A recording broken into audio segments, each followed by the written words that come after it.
My name is Trude Sindberg. I am the director of the Q-STEP Center at the University of Kent, and I'm the director of the MA and PG search in social research at the University of Kent. So I'm hoping that you're here because you're interested in social research methods. And I'm going to talk a little bit about my own journey into social research methods, where it's taken me to kind of serve as an example of what makes social research methods important. And then I'll go on to talk a little bit about the programs themselves, and then a little bit about the school where the social research methods programs is placed. So without any further ado, I'm going to make it all about myself.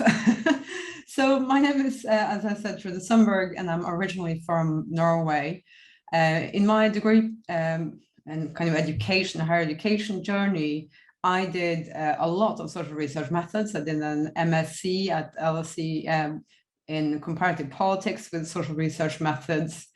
And I just wanted to kind of use myself as an example, because social research methods, despite it not being what I would want to be recognized for, was always what got me my jobs. It took me from university to work with pharmaceutical companies for a number of years, and where I was carrying out research for different medicines and drugs that were being developed. And I used my quantitative method skills from social research methods, as well as a lot of qualitative research method skills. And I want to say that just because I think sometimes when we talk about social research methods at universities, we see it as a purely academic research tool, and that it's only useful for academic research which happens within higher education sector, or for more kind of traditional research projects. But in my experience working in the private sector is that at this point in time, we have so much information out there. There is social media information, there is media information about people's consumer habits and use in Tesco, in Sainsbury's, in all the major chains that have malls and shops, etc. In any organization or business where you will go on to work, there is a need for people who are able to take a kind of group of information that is messy and without any order or patterns, and try to look at it in an analytical and comprehensive way and find patterns, identify the key information that can then use to make decisions within the organization, within the business. And I think these are key skills that you will get and learn at a social research methods program, be it an MA or be it a PG cert. So this is what I was doing when I was working with the big pharma. I did always want to do a PhD and work within the higher education sector. So after a few years in the private sector, I went on to do a PhD at the University of Kent, actually, where I've stayed because I like it so much here. And I did my PhD on welfare attitudes. So that means attitudes towards social assistance, unemployment benefits, pensions, etc., and what people support for those kinds of policies across Europe and North America. And now within that as well, we see a lot of focus in media and politics in terms of what people think about those who claim benefits, and we see a lot of often harsh judgments, especially if you read certain news outlets in this country. And I've gone on to really live and breathe social research methods, because I see it as such a key skill to have, because in any kind of research you do, you need to have the tools to know and look around to the social world and say, okay, so what kind of information should I take from this place I am? So if you're doing ethnography, when you're observing what is around you, what kind of information should I take? Why am I interested in these elements?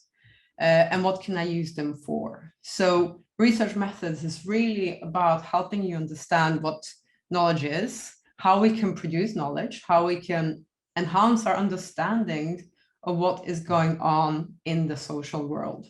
That means that it's interdisciplinary. It means that we will go on to, you can use it in criminology, you can use it for sociology, you can use it for political science, economics, anthropology, geography. These kind of methods are used across disciplines. And in that way, I think this is a program that is really versatile for where you want to go after the degree program. I just wanted to kind of give an example of the variety of projects I work on in my own research, just to show you how versatile you can become if you are doing and specializing within social research methods.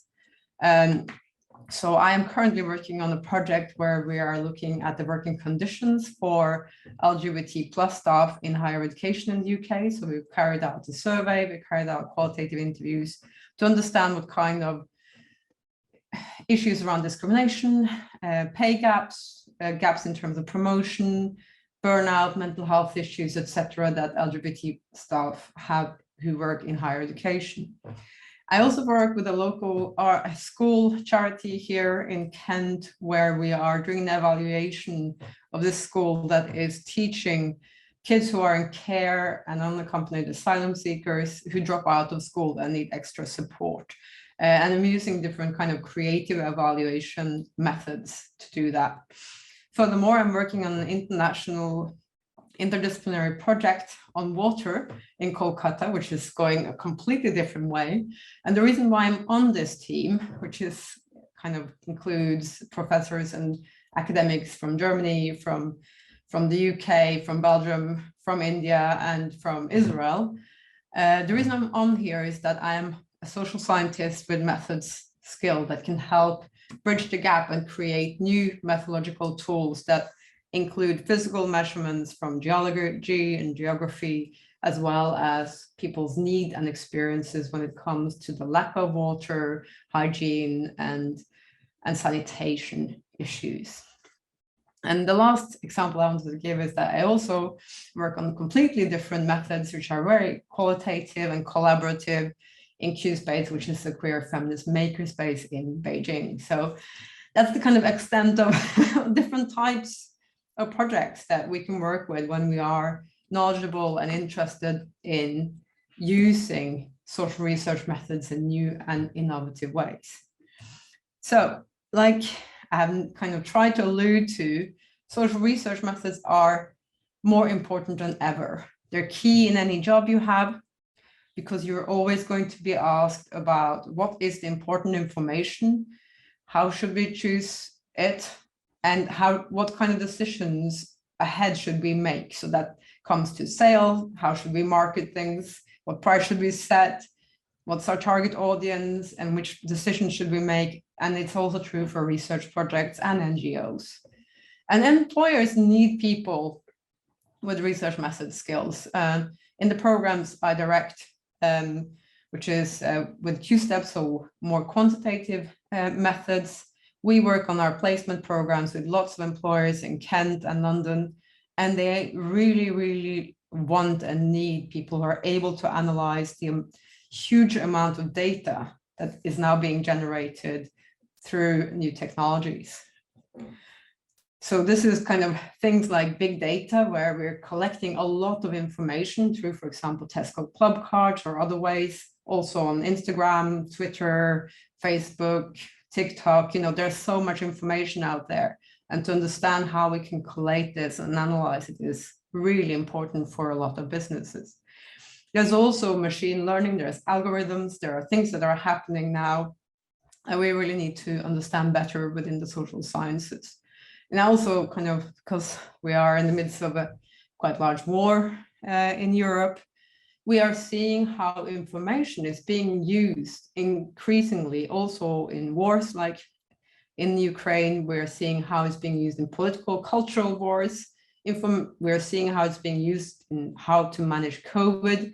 So being able to understand what information is truthful, that we should give any meaning and importance, which one we should discard, how to get to the information, how to create facts, how to question statements and how to give advice on how to proceed is increasingly important in the world we're living in. So for the MA in social research methods, I just wanted to highlight that this MA is an MA that equips you with a lot of these tools that I have talked about so far. So it equips you and makes you ready to analyze, work, and live in the real world, given that data and information is so dominant and so kind of vast and overwhelming in the world we're living in at the moment.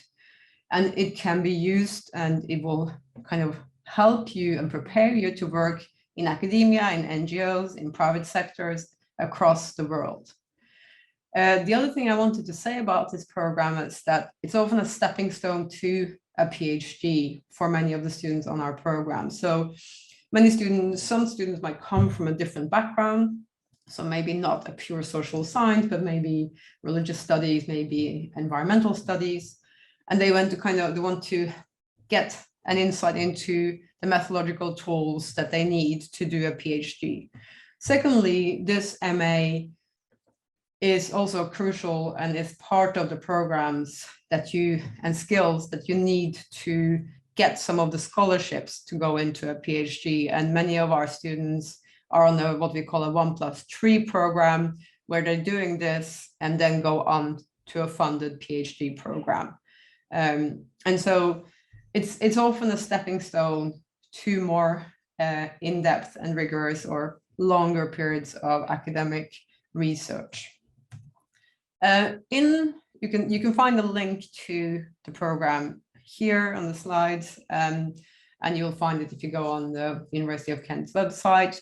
The structure of the course is that you do, in the autumn term, you do a research design module and a quantitative analysis module. In the spring term, you do a qualitative methods module and what we call critical social research, which is taught by me, where we're really looking at what knowledge is, why we are doing research, what the aim of it is, and how to have impact, and what kind of impact we would want to have and why. And then there is a dissertation, and the dissertation is very much up to you to define. You can choose within whichever area that you want within the social science remit. I think SSPSSR at Kent is an extremely good place to be. I've studied here myself, and we have a lot of different kinds of good feedback when it comes to our program. It's a strong and varied student body, and often international at the MA level. I'm going to skip this, but in terms of research, I'm also directing the Q-STEP Center, and we have a lot of staff and students who are extremely interested in quantitative social research. And we are one of only 18 centers across the country who are specializing and have a separate suite of methods courses developed as a result of being a Q-STEP center. So I just wanted to kind of mention some of the entry requirements in case you're interested. You can also find more about that on the University of Kent website. So I think it's correct. Anna, you might correct me if I'm wrong, but we normally say that you should have an IELTS of 6.5. A good honors degree in a relevant subject. Like I said, when it comes to social research methods, the relevant subject does not need to be sociology or social policy or criminology. It can be a little bit on the side. So if you are not from a pure social science background and you're interested in the degree, feel free to either contact me or just apply anyway, and I will see the application, because we often kind of let people in who don't have a pure social science background. There's also country-specific information here. And I also wanted to highlight that every year there are some extra scholarships for MA Pro students on social research methods. So I think I'm not sure what the deadline is this year, because normally it's earlier in the year. Just a little bit about the University of Kent.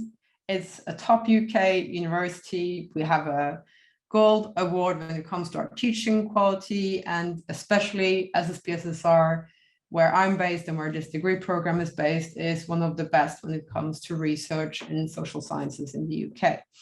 And obviously it's close to London, And I can say this from experience in terms of being a student here versus being a student at the LSE in London or other places in the world, because I've also studied in Norway and Costa Rica. It's extremely well supported to be a student at the University of Kent. You are very, very well supported, and staff is very approachable, which is really important when you're doing an MA or you're doing a program where you want to have the ability to go to experts in the area and ask them questions about research, your own research, where you should go, where you should take it further, etc. So yeah, I think I'm going to leave it here.